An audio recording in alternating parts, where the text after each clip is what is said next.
The glass in my hand was still full when my brother pointed at me from the podium and laughed. Not a small laugh. Not an uncomfortable chuckle he tried to swallow back.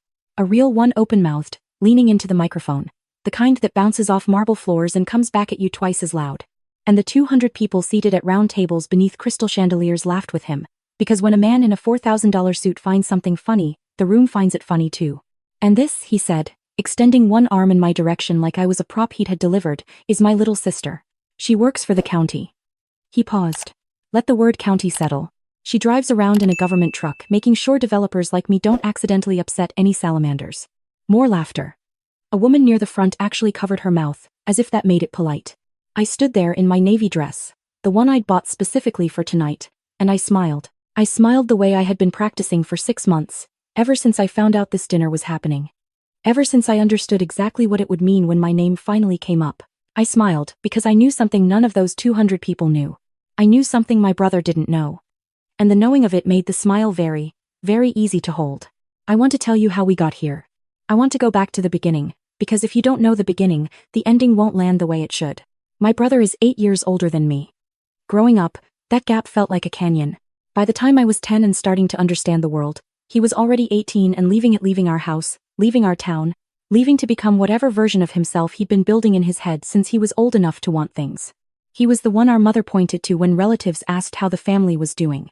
He was the one our father called the real deal. He graduated from a school with a name people recognized. He got a job at a firm people had heard of. He made money. Then he made more. I took a different road. Not because I had to.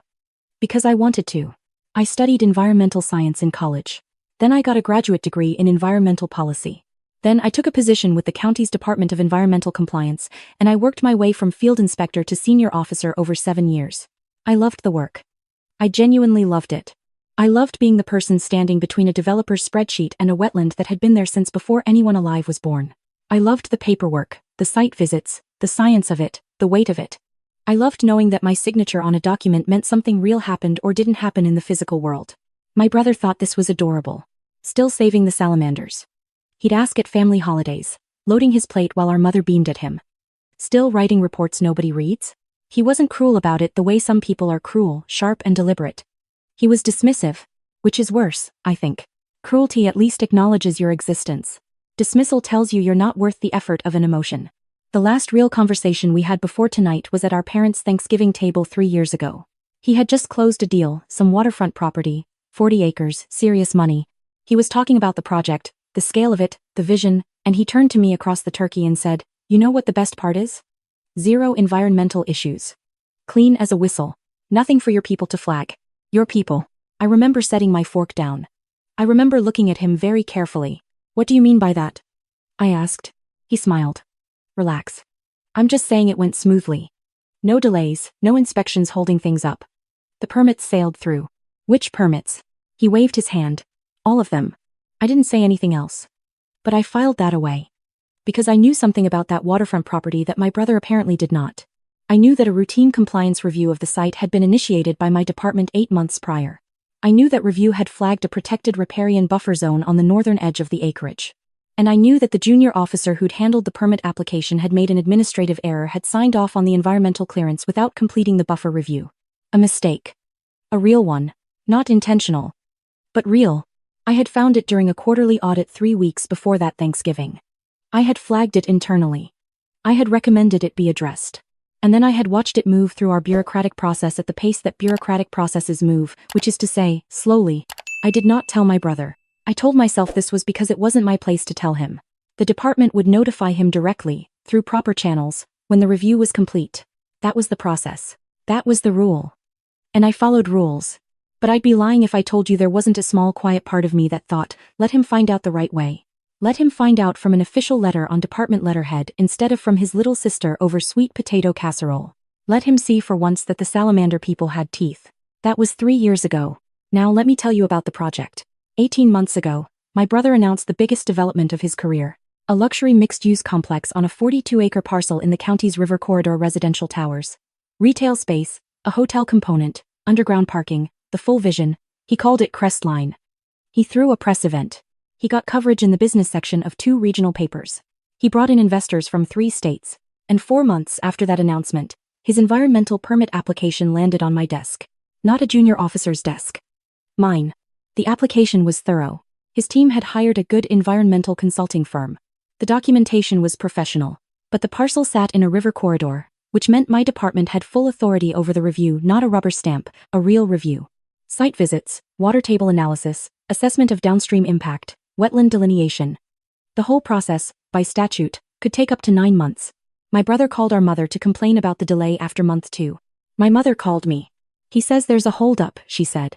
With permits. With your department. There's a review in process, I said. It's a river corridor site. That's standard. Can you help move it along? I want you to understand what she was asking. She wasn't asking me to do anything illegal. She wasn't asking me to falsify documents. She was asking me to use my position, my professional authority, my 7 years of expertise, to do a favor for my brother. To let the review move faster than the science required. To prioritize his timeline over the integrity of the process. No, I said. I can't do that. There was a pause. He's family, she said. The review process is the review process, I said. For everyone. Another pause, longer. You know, she said slowly, sometimes I wonder if you chose this job just to have power over people like him. I didn't answer that. I said goodbye. I hung up the phone. And I sat in my kitchen for a long time, in the dark, with the refrigerator humming, thinking about what it meant that my mother's first instinct was to frame my professional ethics as a personal grudge. The review took 6 months. It was clean, the site was compliant, the wetland delineation was accurate, there were no significant concerns. My department issued the clearance. The project moved forward. My brother did not call to thank me. He did not acknowledge that the review had concluded, that his clearance had been granted, that the woman he dismissed at every family dinner for the last decade had reviewed his application and found no fault with it. He sent me an invitation to tonight's dinner instead. The Crestline Investor Appreciation Gala. 200 guests. A hotel ballroom. The kind of evening where men in expensive suits congratulate each other on being the kind of men who attend evenings like this. My mother told me to come.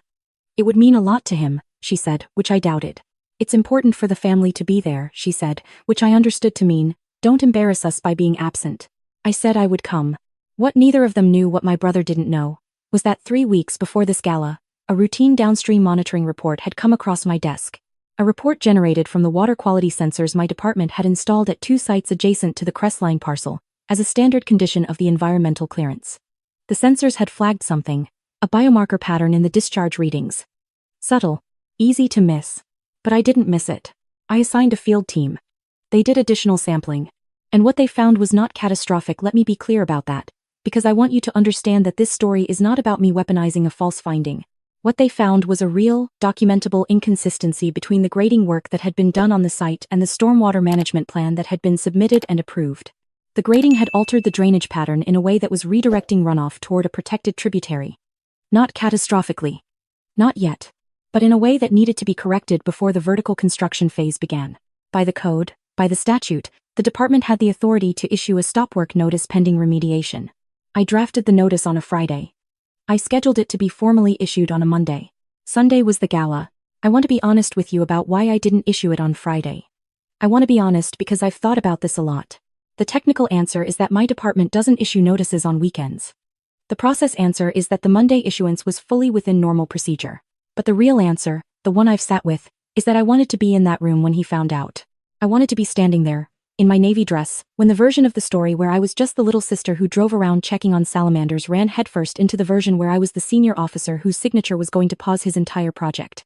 I'm not going to pretend that's entirely clean. I'm not. I wanted that moment.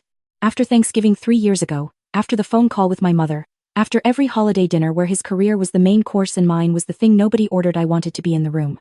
And then he pointed at me from the podium and made the salamander joke to 200 people, and I realized I didn't have to wait until Monday. I had my phone in my clutch. I had the drafted notice in my email. All it needed was my digital authorization, which I could give from anywhere, including a hotel ballroom, including right now. I set my full glass of water on the table beside me. I smoothed the front of my dress. I walked toward the podium. My brother saw me coming and his expression shifted not to alarm, not yet, just to the mild confusion of a man who didn't understand why his sister was approaching the front of the room during his remarks. He started to say something into the microphone, something that I think was going to be another joke. But I reached the podium before he could frame it, and I said, quietly, close enough that only he could hear. I need 2 minutes. Step back. He blinked. Step back, I said again. calm. The way I'd said it to site managers who hadn't wanted to let my field teams in. The way I'd said it to attorneys who called to dispute our findings. Calm and absolute. He stepped back. I took the microphone. 200 people in that ballroom went quiet the way rooms go quiet when something unexpected is happening and no one is sure yet if it's good unexpected or bad unexpected. Good evening, I said. My name is and I am my brother's sister, which he's already told you. What he didn't tell you is what I actually do. I heard him shift behind me. I didn't turn. I'm the Senior Environmental Compliance Officer for the county's Department of Environmental Compliance. Which means, among other things, that I oversee permit review and regulatory enforcement for development projects in protected watershed and river corridor zones. I paused. Let that land, including the river corridor zone where Crestline is being built. The quiet in the room changed character. It got more specific. I want to be very clear about something, I said. The environmental clearance issued for Crestline 6 months ago was valid. The review was thorough. The site was compliant at the time of clearance. I want to say that plainly because I'm about to say something else and I don't want anyone in this room to confuse the two. My brother was very still behind me. I could feel that stillness. 3 weeks ago, routine downstream monitoring generated a flag on the Crestline site. My department conducted additional field assessment. We identified a stormwater management inconsistency, a grading modification that altered drainage patterns in a way that is currently directing runoff toward a protected tributary. This is a correctable issue. I want to be clear about that too. It is correctable. I reached into my clutch. Took out my phone. But it is required to be corrected before vertical construction can proceed. As of approximately 4 minutes ago, I authorized the formal stop work notice.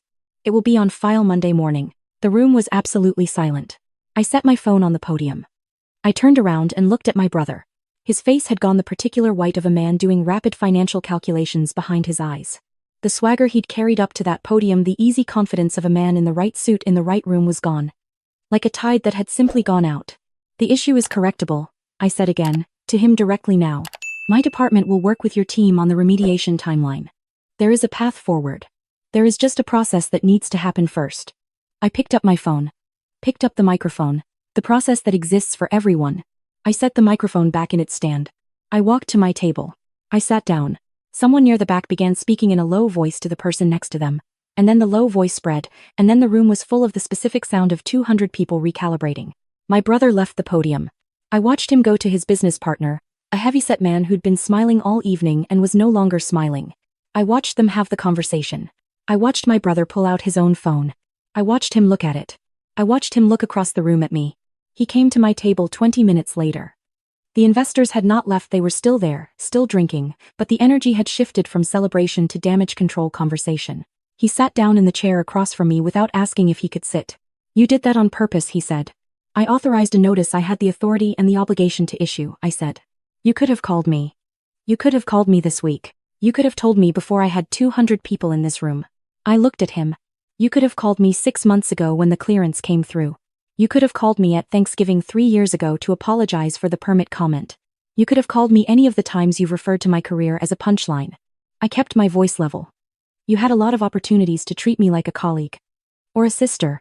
You chose the salamander joke instead. His jaw was tight. I want to be clear, I said, because I meant this. I am not doing this to hurt your project. The stop work is real. The issue is real. The remediation is real. My department is not going to manufacture obstacles or slow walk the process. You will get a fair timeline. You will get a professional review. You will get exactly what every other applicant gets. Not less than that. Not more. I looked at him steadily. That's what I've always given you. You just never noticed it before. He sat there for a moment. He wasn't the laughing man from the podium anymore. He was just my brother, 8 years older than me, looking at me across a table in a hotel ballroom, trying to find the version of this conversation where he came out ahead and not finding it. Mom's going to be upset, he finally said. Probably, I agreed. She's going to say you ambushed me. I authorized a regulatory notice during the window in which I was authorized to issue it, I said. What she calls it is up to her. He stood up. He looked at me for another moment, something moving across his face that I couldn't fully read, not quite anger anymore, not quite respect, something complicated that hadn't had a name between us before. That was a good play, he said quietly. It wasn't a play, I said. It was my job. He left. I stayed at the table until the event formally ended.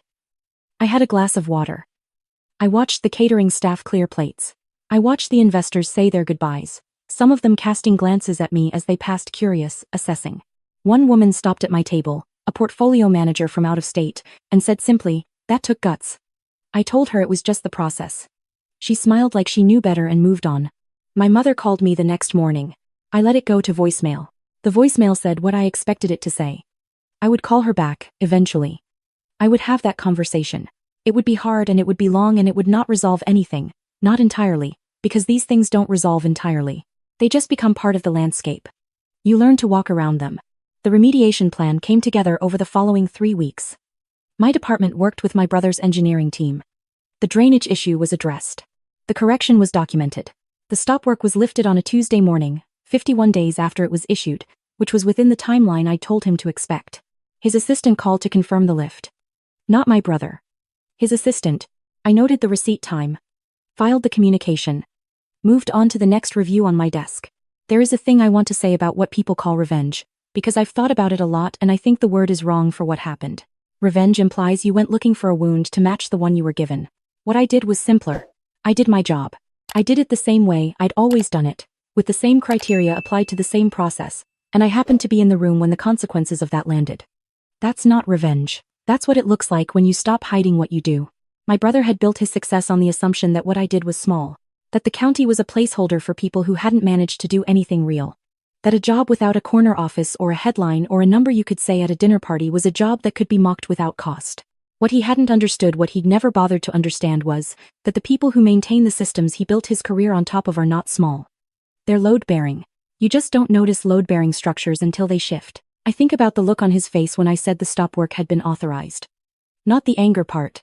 The part before the anger. That half second where his brain was still processing, where the picture of me he'd been carrying around, the little sister, the salamander girl, the county employee who drove around in a government truck, was being replaced by a different picture.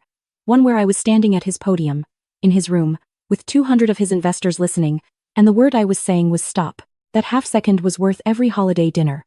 Every still saving the salamanders. Every time he called our mother instead of me. I drove home from the Gala on empty streets, the windows down, the air smelling like cut grass and the first edge of summer. I had a permit review due in the morning. A site visit scheduled for Thursday. A junior officer I was mentoring who'd been struggling with her first contested application and needed an hour of my time. Tomorrow I would do all of it. Tonight I drove with the windows down, and the air came in clean, and the road was mine, and I didn't need him to understand what I did for it to matter. I had built something real. I had built it quietly, the way load-bearing things are built, in places no one thinks to look. I had built it by doing the work correctly, every time, without applause, without a room full of investors, without a suit that cost $4,000. And when the moment came when the floor finally showed what was underneath it, I hadn't needed to say a word about that. The floor had said it for me. That's the thing about building something real. You don't have to announce it. You just have to be standing on it when they finally look down.